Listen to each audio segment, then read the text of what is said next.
নমস্কার, আমি জ্যোতিষী তারাকিঙ্কর শাস্ত্রী, আর আপনারা দেখছেন আপনাদের প্রিয় চ্যানেল স্পিরিচুয়াল অ্যাস্ট্রোলজার। তো আপনাদের অনুরোধে আজকে আমরা নিয়ে আসছি মকর রাশি ধনিষ্ঠা নক্ষত্রের বাৎসরিক রাশিফল 2026 আপনাদের কেমন যাবে। তো 2026 সালটি মকর রাশির ধনিষ্ঠা নক্ষত্রের প্রথম ও দ্বিতীয় চরণ জাতক জাতিকাদের জন্য একটি অত্যন্ত গুরুত্বপূর্ণ এবং ইতিবাচক মোড় হিসেবে প্রমাণিত হতে পারে। দীর্ঘ 7.5 বছরের 7.5ই দশা থেকে আপনি এই বছরই পূর্ণ মুক্তি পেতে যাচ্ছেন, যা আপনার জীবনে এক নূতন ভোরের সূচনা করবে। তো চলুন দেখে নিই 2026 সালের মকর রাশি ধনিষ্ঠা নক্ষত্রের জাতক বা জাতিকাদের বাৎসরিক রাশিফল। 2026 সালের মকর রাশি ধনিষ্ঠা নক্ষত্রের জাতক বা জাতিকাদের জন্য বিশেষ চমক হচ্ছে 7.5-র অবসান। মকর রাশির জন্য 2026 সালের সবথেকে বড় খবর হল শনিদেবের রাশি পরিবর্তন।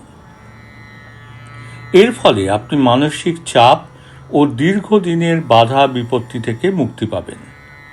শনি আপনার তৃতীয়ভাবে অর্থাৎ পরাক্রম স্থানে অবস্থান করায় আপনার আত্মবিশ্বাস ও সাহস বহুগুণ বৃদ্ধি পাবে। তো চলুন প্রথমেই দেখে নিই এই বছর অর্থাৎ 2026 সালে মকর রাশি ধনিষ্ঠা নক্ষত্রের জাতক বা জাতিকাদের কেরিয়ার ও কর্মজীবন কেমন যাবে। এই বছর সাফল্যের নূতন পথ কিন্তু খুলে যাবে। বছরের শুরুতে ধনিষ্ঠা নক্ষত্রের জাতক বা জাতিকাদের কর্মক্ষেত্রে পদোন্নতি বা নূতন কোনো দায়িত্ব পাওয়ার জোরালো সম্ভাবনা কিন্তু রয়েছে। এরপর আসি যারা ব্যবসায়ী, তাদের ব্যবসা কেমন যাবে সেই সংক্রান্ত আলোচনায়। ব্যবসায়িক উন্নতি কিন্তু এই বছর দেখা যাচ্ছে। যারা অংশীদারিত্ব বা পার্টনারশিপ ব্যবসায় আছেন তাদের জন্য জুন মাসের পর থেকে সময়টি অত্যন্ত শুভ। বৃহস্পতির কৃপায় ব্যবসায়িক চুক্তিগুলো আপনার অনুকূলেই আসবে। এরপর আসি বিদেশে সুযোগ সংক্রান্ত আলোচনায়। মকর রাশি ধনিষ্ঠা নক্ষত্রের জাতক বা জাতিকাদের জন্য বছরের মাঝামাঝি সময় বিদেশ ভ্রমণের বা বহুজাতিক কোম্পানিতে কাজের সুযোগ কিন্তু তৈরি হতে পারে। তো এই ছিল আপনাদের কেরিয়ার এবং কর্মজীবন সংক্রান্ত আলোচনা। চলুন এবার দেখে নিই মকর রাশি ধনিষ্ঠা নক্ষত্রের এই বছর অর্থাৎ 2026 সালের আর্থিক অবস্থা কেমন যাবে।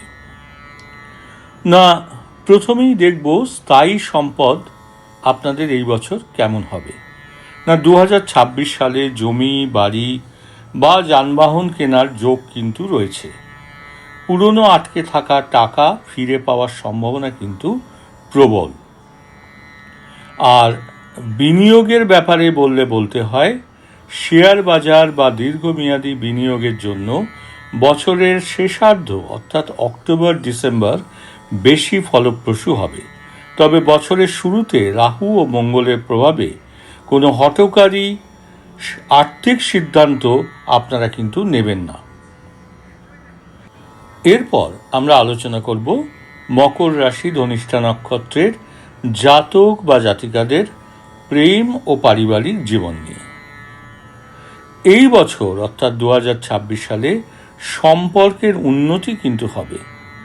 পারিবারিক কলহ মিটে গিয়ে মানসিক শান্তি ফিরে আসবে। আর যারা অবিবাহিতদের জন্য এই বছর বিবাহের চমৎকার প্রস্তাব কিন্তু আসতে পারে। আর এই বছর ভাতৃভাগ্য কেমন থাকবে। না, ছোট ভাই বোনের সঙ্গে সুসম্পর্ক বজায় থাকবে এবং তাদের থেকে বিশেষ কোনো সাহায্য কিন্তু পেতে পারেন। আর এই বছর আপনাদের প্রেম ও পারিবারিক জীবনে কী ধরনের সতর্কতা প্রয়োজন? না অক্টোবর এবং নভেম্বর নাগাদ স্বজনদের সঙ্গে ছোটোখাটো ভুল বোঝাবুঝি কিন্তু হতে পারে, তাই কথাবার্তায় সংযম রাখা কিন্তু বিশেষভাবে জরুরি। এরপর চলুন দেখে নিই আপনাদের অর্থাৎ মকর রাশি ধনিষ্ঠা নক্ষত্রের জাতক বা জাতিকাদের এই বছর অর্থাৎ 2026 সাল স্বাস্থ্য এবং মানসিক অবস্থা কেমন যাবে। দীর্ঘদিনের পুরনো রোগ থেকে মুক্তির আনন্দ কিন্তু আপনারা এই বছর পেতে চলেছেন। শরীরের জীবন শক্তি ও এনার্জি লেভেল বৃদ্ধি পাবে। আর স্বাস্থ্য সংক্রান্ত কী ধরনের সতর্কতা এই বছর নেওয়া প্রয়োজন? না বছরের শুরুর দিকে এবং মে জুন মাসে হজম এবং লিভারজনিত সমস্যায় একটু সাবধান থাকতে হবে। রাস্তার খাবার এড়িয়ে চলাই বুদ্ধিমানের কাজ।